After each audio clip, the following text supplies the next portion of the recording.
اسد الغابہ میں حضرت عمران بن حسین کے بارے میں روایت ہے کہ ان کو فرشتے سلام کرتے تھے اور سلسلہ ان کی وفات تک جاری رہا. آپ اس بات کو نہیں مانتے؟ استغفر اللہ. کس بات کو نہیں مانتے؟ کہ آپ علیہ السلام کے بعد آسمان سے زمین کا کوئی اس طرح کا تعلق ہے. اس طرح کا تعلق ہم نے کبھی بھی انکار نہیں کیا. ہم نے یہ کہا تھا کہ زمین و آسمان کا تعلق کوئی اس حوالے سے نہیں کہ کوئی غیبی خبر کسی انسان کو دی جائے، سوائے ایک استثناء کے جو بخاری مسلم میں ہے کہ میری وفات کے بعد اب نبوت کی خبروں میں صرف خواب باقی ہے. اور وہ بھی بخاری مسلم میں ہے کہ خواب کی 3 اقسام ہے: اللہ کی طرف سے، شیطان کی طرف سے، اور تیسرا نفس کی طرف سے. اور وہ بھی آیا ہے کہ شیطان کی طرف سے اگر کوئی خواب ہے، یعنی کوئی ایسا ڈراؤنا خواب ہے یا کوئی برا خواب ہے، تو اس کا ذکر کسی سے نہ کرو اور بائیں طرف 3 دفعہ تھوک دو. فزیکلی نہیں، بس ہلکا سا تھوکنا ہے. تو یہ جو آپ بتا رہے ہیں، یہ اتنی دور کی کتاب آپ کو ذکر کرنے کی ضرورت نہیں ہے، تو مسلم شریف میں موجود ہے. اور میں یہاں سے بے شمار دفعہ یہ حدیث بیان کر چکا ہوں صحیح مسلم کی، عمران بن حسین کے بارے میں. یہ سواد کے ساتھ حسین ہے، صحیح مسلم میں موجود ہے. وہ کہتے ہیں کہ میں فرشتوں کے سلام کی آواز سنتا تھا، فرشتے مجھے سلام کرتے تھے. یہ ان کی کرامت رپورٹ ہوئی ہے. اور پھر میں نے کسی بیماری کی وجہ سے داغ لگوایا تو مجھے پھر سلام آنا بند ہو گیا. پھر دوبارہ سے میں نے اس معاملے میں توبہ کی. گناہ تو نہیں تھا، جواز کی حد تک تھا. تو دوبارہ یہ سلسلہ شروع ہو گیا. تو یہ حضرت عمران بن حسین کے بارے میں ایک چیز رپورٹ ہوئی ہے. تو اس سے غیبی کوئی خبر کا تعلق تو نہیں. انہوں نے یہ تو نہیں کہا کہ مجھے فرشتہ آ کے یہ بتاتا تھا کہ آپ کے ساتھ مستقبل میں یہ ہونے والا ہے. اللہ تعالیٰ نے ان کے ساتھ یہ معاملہ کر دیا کہ وہ سلام کی آواز سنتے تھے، اور بس یہی رپورٹ ہوا ہے. باقی صحابہ کے لیے تو یہ چیز رپورٹ نہیں ہوئی اس طریقے سے.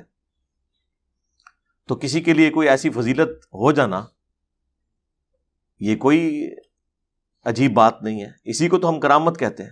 اس میں تو ان کا اپنا اختیار تو شامل ہی کوئی نہیں تھا. اللہ تعالیٰ کسی کے ساتھ ایسا معاملہ کر سکتا ہے. اس میں غیبی خبر کا تو کوئی تعلق نہیں ہے. آپ کے بزرگ بابے تو یہ کہتے ہیں، شیخ عبد القادر جیلانی کی طرف منسوب ہے کہ مجھے اللہ تعالیٰ کی طرف سے ایک کتاب دی گئی ہے جس میں قیامت تک آنے والے میرے مریدوں کے نام لکھے ہوئے ہیں، اور مجھے بتایا گیا ہے کہ آپ کا قیامت تک جتنے مرید جو ابھی پیدا بھی نہیں ہوئے، یہ ان کی لسٹ ہے، اور یہ سارے کے سارے توبہ کر کے دنیا سے جائیں گے.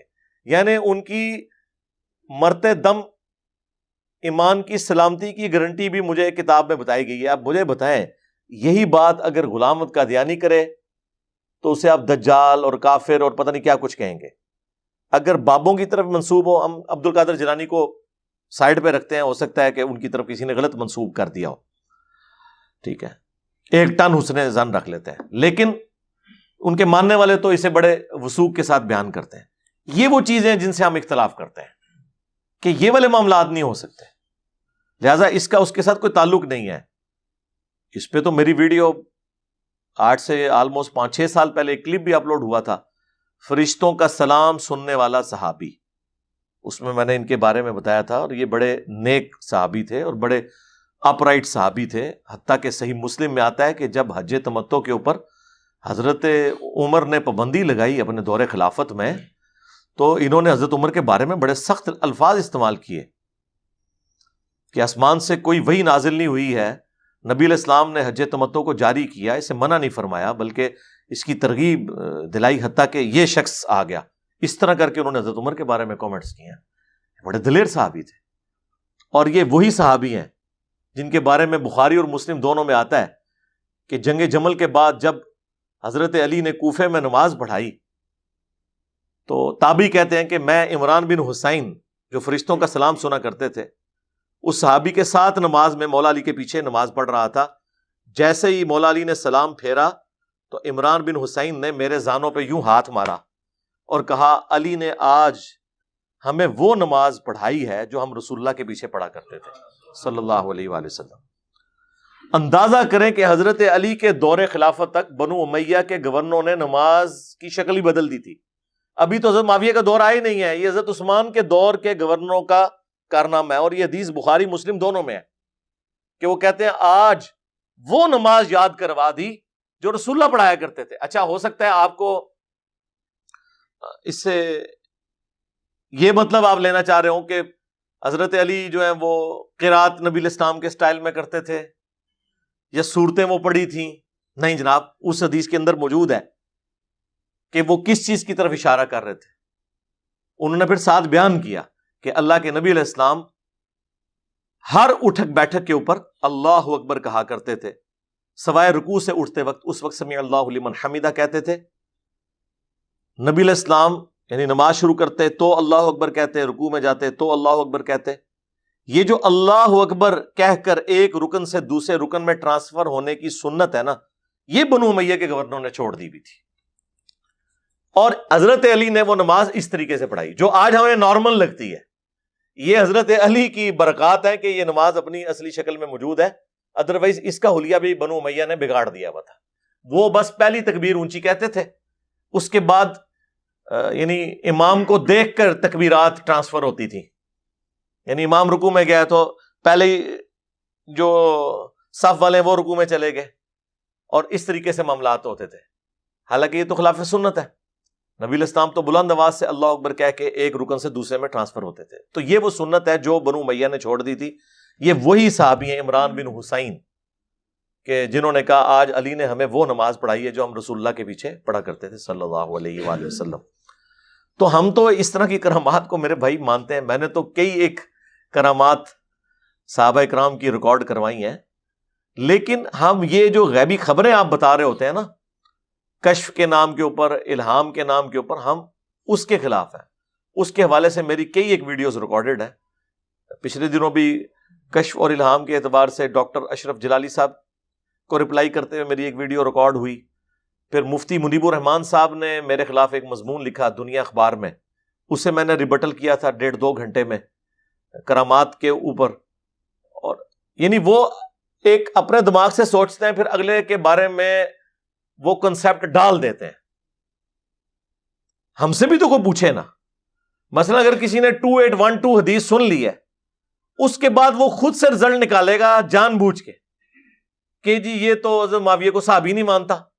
بھئی میں نے کہیں انکار کیا؟ ہم تو نام کے ساتھ بھی رضی اللہ عنہ کہتے ہیں. آپ اپنا لقمہ تو میرے منہ میں نہ ڈالیں کسی کو ڈی فیم کرنے کے لیے یا اس کو ونریبل کرنے کے لیے. اس پہ جھوٹا الزام تو نہ لگائیں. تو یہ خود سے ہی لوگ یعنی ایزیوم کر لیتے ہیں کہ آپ تو مانتے ہی نہیں ہوں گے. میرے بھائی ہمارے سوا کون ہے جو قرآن و سنت کو مان رہا ہو؟ باقی تو سارے صرف اتنا قرآن و سنت مان رہے ہیں جو ان کے فرقوں کے بابوں نے انہیں بتایا کہ یہ بخاری میں لکھا ہے لہذا رفع الیدین کرنا چاہیے.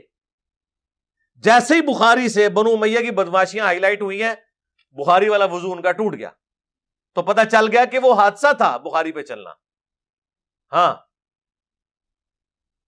بریلویوں کو بچپن سے بتایا گیا کہ اشرف علی تھانوی رسول اللہ لکھا ہوا ہے الامداد رسالے میں.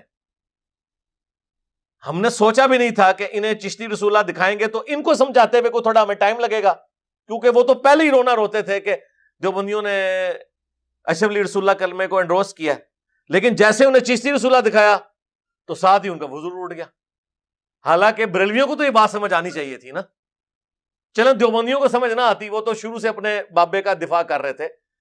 جو بریلویوں نے رونا ڈالا ہوا تھا اسی رونے کے اوپر اپنے بابے کی تو غلطی ماننے کے لیے تیار ہو جاتے، نہیں تیار ہوئے. اسی کے لیے ہم کہتے ہیں نا کہ جب کسی کے مفادات پہ زد پڑتی ہے یا تھوڑے سخت الفاظ میں دم پہ پاؤں آتا ہے تو پھر پتہ چلتا ہے کہ کوئی کتنا اپ رائٹ ہے. پھر سارے اپنے اصول اور مبادی وہ بھلا دیتے ہیں. تو ہم یہ ان آسمانی خبروں کی بات کر رہے ہیں جن کا تعلق علم الغیب کے ساتھ ہے، وہ پیغمبر کے ساتھ خاص ہے. اس حوالے سے میں نے قرآن کی آیات، احادیث اور اتنا کچھ پیش کیا ہے. وہ آپ میری کشف اور الہام والی ویڈیو دیکھ لیں، اس میں بھی بخاری مسلم دونوں میں حدیث ہے. مدعم نامی ایک غلام تھا رسول اللہ کا صلی اللہ علیہ وسلم، جو سفر و حضر میں آپ کی سواری کا کجاوا کسا کرتا تھا. ایک نامعلوم تیر آ کر لگا خیبر کے موقع پر، وہ شہید ہو گیا. اور صحابہ اکرام نے کہا کہ اسے شہادت مبارک ہو.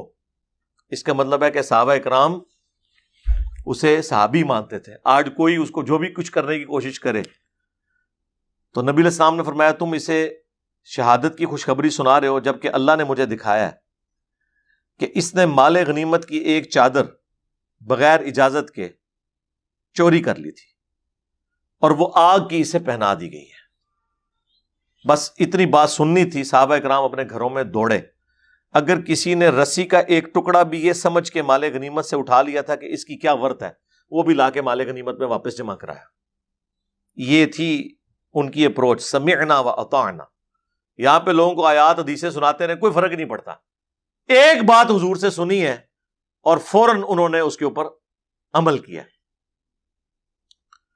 اب یہ واقعہ یہاں پہ ختم تو نہیں ہو گیا، یہ بہت کچھ چھوڑ کے گیا پیچھے.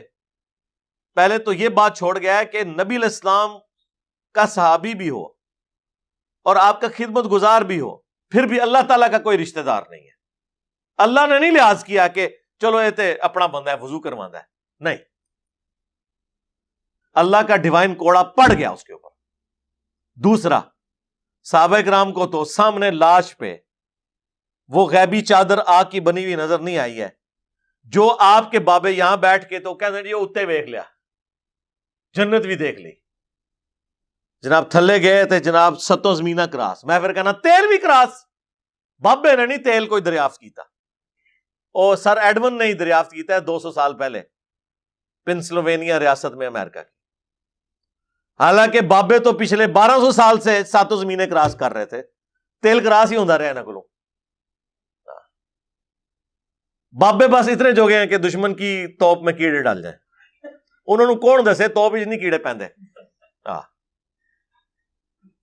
اللہ کے بندو کو بات کرنے والی کرو. اچھا، دوسرا رزلٹ تو یہ نکلا کہ صحابہ کرام کو نظر نہیں آیا اور بابوں کے بارے میں تو دعویٰ غلط ہے. تیسرا، جو شہادت کی خوشخبری سنانے والے لوگ تھے انہیں ان کی آخرت کا بھی نہیں پتا چلا کہ وہ اللہ کے حضور شہید لکھے گئے ہیں یا ایک چور کے طور پر لکھے گئے ہیں. نبی الاسلام نے بتایا نا. پھر وہ جو مسلم کی حدیث ہے، نبی الاسلام ایک جگہ سے گزر رہے تھے تو آپ کا خچر بھدک گیا. اچھا، اس سے رزلٹ نکالتے ہیں. دیکھیں جی، خچر نو علم غائب ہو گیا چونکہ حضور اتنے بیٹھے سن. اے کرتے جی رزلٹ بچوں، حضور کے بیٹھے بغیر ہی خچر کو علم غائب. اس حوالے سے تو ہے جو صحیح بخاری میں ہے کہ جب میت چرپائی پہ رکھی جاتی ہے نا تو زمین و آسمان کی ساری مخلوقات اس کی چیخو پکار سنتی ہیں سوائے جنوں اور انسانوں کے. نیک میت کہتی ہے مجھے جلدی لے جاؤ قبرستان کی طرف، اور بری میت کہتی ہے مجھے کہاں لے کے جا رہے. اور یہی صحیح بخاری میں عذاب قبر کے بارے میں موجود ہے. اور نبی الاسلام کے الفاظ ہیں کہ اگر انسان اور جن سنیں تو بے ہوش ہو جائیں. اب وہ خچر بھدک گیا. نبی علیہ السلام اترے، صحابہ نے پوچھا یا رسول اللہ کیوں؟ فرمایا ان قبر والوں کو عذاب ہو رہا ہے. پھر آپ نے عذاب جہنم کے اگینسٹ، عذاب قبر کے اگینسٹ صحابہ سے کہا کہ پناہ طلب کرو. اور ایک اور حدیث بخاری مسلم کی، اس میں تو الفاظ ہیں نبی علیہ السلام 2 قبر والوں کے پاس سے گزرے، رک گئے، فرمایا ان کو عذاب ہو رہا ہے. پھر آپ نے ایک ٹہنی توڑ کے اس کے 2 ٹکڑے کر کے قبر پہ لگائے، فرمایا جب تک یہ ہری رہیں گی ان کے عذاب میں کمی ہوگی، ختم نہیں، کمی. اور وہ جو مسلم کی حدیث تھی اس میں الفاظ ہیں کہ نبی علیہ السلام نے فرمایا کہ میں نے ارادہ کیا کہ میں اللہ سے دعا کروں کہ تمہیں عذاب قبر سنوا دے، لیکن مجھے خطرہ ہوا کہ تم اپنے مردوں کو دفنانا چھوڑ دو گے. دکھا دے نہیں، ہاں وہ تو کہانی ختم، سنوا دے. یار اگر حضرت ابو بکر، عمر، عثمان و علی نہ تو عذاب قبر دیکھ سکیں نہ سن سکیں حالانکہ حضور موجود ہوں، تو اب مجھے بتائیں آپ کے بابوں کے بارے میں جو کہانیاں مشہور ہیں وہ ہم کہاں سے مان لیں؟ اچھا، اب اس طرح کی باتیں اگلے لوگوں کے دماغ میں کیوں نہیں آتی تھی؟ وہ اس لیے نہیں آتی تھی کہ اس کے بعد پھانسیاں، کوڑے اور جیلیں ہوتی تھی. ہر زمانے میں ایسے لوگ اٹھے ہیں لیکن انہیں حکمران دبا دیتے تھے کیونکہ حکمران سارے بیٹھتے ہی مزاروں کے اوپر تھے، بابوں کے ذریعے دنیا کے اوپر حکومت کرتے تھے. اس لیے آپ دیکھیں نا، وہ جب بھی کسی حکمران کا ذکر آئے گا نا ساتھ ایک صوفی بزرگ کا بھی ذکر کر دیں گے. وہ دیکھیں نا، وہ سات چیزیں جڑی ہوئی ہیں. لیکن یہ پتہ نہیں ہے کہ صوفی سارے منگولوں نے ختم کیے ہیں. اوتھے کو صوفی کام نہیں آیا. جدو منگول چڑھے نا وہ اللہ کا عذاب بن کے نازل ہوئے نا ان کے اوپر. اور یہ اللہ کا عذاب اتنا سخت ہوتا ہے کہ اس میں کوئی بزرگ بابا کام نہیں آتا. حتیٰ کہ اللہ تعالیٰ جو عذاب مسلط کرنے والے کافر ہیں نا, انہیں اپنی طرف منسوب کر لیتا ہے. میرے اوپر نا کسی نے اعتراض کیا کہ جی یہ اپنے جاہلیت کے نسب پہ فخر کر رہا ہے. جب میں ان کو کافر کہہ رہا ہوں تو فخر کر رہا ہوں, اندازہ کرو. اس کے بعد میں اپنے بارے میں کہہ رہا ہوں کہ کعبے کو مل کے پاسباں صنم خانے سے ہم نے اسلام قبول کر لیا, تو اب ہم اسلام کی خدمت کریں گے اور علمی قتل کریں گے آپ کے بابوں کا. تو میں اب اپنے بزرگوں کو گمراہی مان رہا ہوں نا عقیدے کے اعتبار سے, تبھی تو کہہ رہا ہوں نا کہ اسلام قبول کر لیا. میں نے ان کی بہادری کی پلس اللہ کی طرف سے عذاب بن کے جو مسلط ہوئے مسلمانوں پہ, اس کے حوالے سے میں نے بتایا تھا مسلمانوں کے کرتوتوں کی وجہ سے. اور سیم الفاظ اللہ تعالیٰ نے قرآن میں استعمال کیے ہیں کافروں کے بارے میں. سورہ بنی اسرائیل جو ہے نا, پارہ نمبر 15, اس کے سٹارٹ میں سابقہ امت مسلمہ بنی اسرائیل, جس میں ہزاروں پیغمبر آئے, 3 کتابیں آئیں, تورات, زبور, انجیل. اس کے حوالے سے اللہ تعالیٰ سٹارٹ ہی میں سورہ بنی اسرائیل سورت نمبر 17, جسے سورہ الاسراء بھی کہتے ہیں, اللہ تعالیٰ جب ان کے اوپر کافروں کے عذاب کا ذکر کرتا ہے نا, تو اللہ تعالیٰ فرماتا ہے کہ ہم نے بنی اسرائیل کی تقدیر میں یہ چیز لکھ دی تھی کہ 2 عروج ان پہ آئیں گے اور 2 زوال آئیں گے ان کے اپنے کرتوتوں کی وجہ سے. تو پہلا عروج جب انہیں ملا, اس کے بعد جب ان کے اوپر زوال آیا, اس زوال کا ذکر اللہ تعالیٰ فرما رہا ہے جو اللہ تعالیٰ نے رومنز کے ذریعے پٹوائی کروائی ان کی. فَإِذَا جَاءَ وَعْدُ أُولَاهُمَا, جب پہلے وعدے کا وقت آیا کہ ان کی غلط حرکتوں کی وجہ سے اللہ کا عذاب ان پر مسلط ہونا تھا, بَعَثْنَا عَلَيْكُمْ عِبَادًا لَنَا أُولِي بَأْسٍ شَدِيدٍ, تو ہم نے اپنے شدید لڑائی لڑنے والے بندے ان کے اوپر مسلط کر دیے. تو یہ جو یہ مسلط ہوئے تھے, یہ کوئی صوفی بزرگ مسلط نہیں ہوئے تھے. رومنز, کافر, بت پرستوں کو اللہ نے کہا ہمارے بندے مسلط ہوئے. کس کے اوپر؟ مسلمانوں کے اوپر. تو سرکار جب منگول مسلط ہوئے تھے نا مسلمانوں پہ ان کی حرکتوں کے سبب, وہ اللہ کے بندے بن کے مسلط ہوئے تھے, کیونکہ اللہ کے عذاب کی ایگزیکیوشن کبھی فرشتوں کے ذریعے ہوتی ہے, کبھی چنگھاڑ کے ذریعے, کبھی طوفان کے ذریعے, کبھی آسمان سے پتھروں کی بارش کے ذریعے, اور کبھی کافروں کے ہاتھوں پٹوائی کروا کے. تو اللہ نے کہا کہ ہم نے اپنے لڑائی لڑنے والے بندے ان پر مسلط کر دیے. فجاسو خلال الدیار, تو وہ پھر داخل ہو گئے بیت المقدس کے اندر, ان کے شہروں کے اندر. وکان وعدا مفعولا, اور اللہ تعالیٰ نے جو وعدہ کیا تھا وہ پورا ہو گیا. پھر اللہ تعالیٰ نے کہا ہم نے تمہیں جو ہے دوبارہ سے تمہاری باری لوٹائی. اور پھر جا کے جب دوسرے کا ذکر آیا, فَإِذَا جَاءَ وَعْدُ الْآخِرَةِ لِيَسُوءُوا وُجُوهَكُمْ, جب دوسرے وعدے کا وقت آیا کہ دوسری بار جب تم لوگ حق کا راستہ چھوڑ کر باطل کے راستے پہ آئے, تو پھر جب ہم نے ان کو مسلط کیا تو وہ ہم نے تم پر مسلط کیے کہ تمہارے چہروں کو بگاڑ دیں. وَلِيَدْخُلُوا الْمَسْجِدَ كَمَا دَخَلُوهُ أَوَّلَ مَرَّةٍ, اور وہ اس مسجد اقصیٰ میں, یروشلم میں, ایلیا میں, بیت المقدس میں اسی طریقے سے داخل ہوں جس طرح پہلی دفعہ داخل ہوئے تھے. وَلِيُتَبِّرُوا مَا عَلَوْا تَتْبِيرًا, اور جو چیز پھر ان کے سامنے آئے نا تیس نیس کر کے رکھ دیں. تو یہ اللہ تعالیٰ نے ان پر مسلط کیے. اور مسلمانوں پہ بھی یہ 2 عذاب آئے ہیں. پہلا منگولز کی جانب سے آیا, اور دوسرا آیا پھر کلونین پاورز کی طرف سے. مسلمان بھی یہ 2 عذاب بھگت چکے ہیں. سیم وہی ریپلیکا اس امت میں ہوا ہے. تو میں نے اس کانٹیکسٹ میں یہ بات کی تھی. تو وہ خیر ان کو تو پتا ہوتا ہے, ہم نے کیوں فخر کرنا ہے میرے بھائی. ہم نے تو جو اپنے اس فرقے میں لائف گزاری ہے اس کی بھی جو پازیٹیو چیزیں ان کو ہائی لائٹ کرتے ہیں, باوجود اس کے کہ ہم اس فرقے کو اس وقت گمراہی کا پیشوا سمجھتے ہیں. اس کے باوجود جو اچھی چیز ہے اس کی تعریف کرتے ہیں. کسی کی اچھی چیز کی تعریف کرنے کا مطلب یہ نہیں ہوتا کہ آپ اپنے آپ کو اس کے ساتھ فخریہ منسوب کر رہے ہیں. ورنہ تو قرآن نے پھر 2 دفعہ کافروں کو اللہ نے اپنے ساتھ منسوب کیا ہے کہ ہم نے اپنے بندے مسلط کیے ان کے اوپر کہ ان کے چہرے بگاڑے اور مسجد میں داخل ہو جائیں, اینٹ سے اینٹ بجا کے رکھتے ہیں.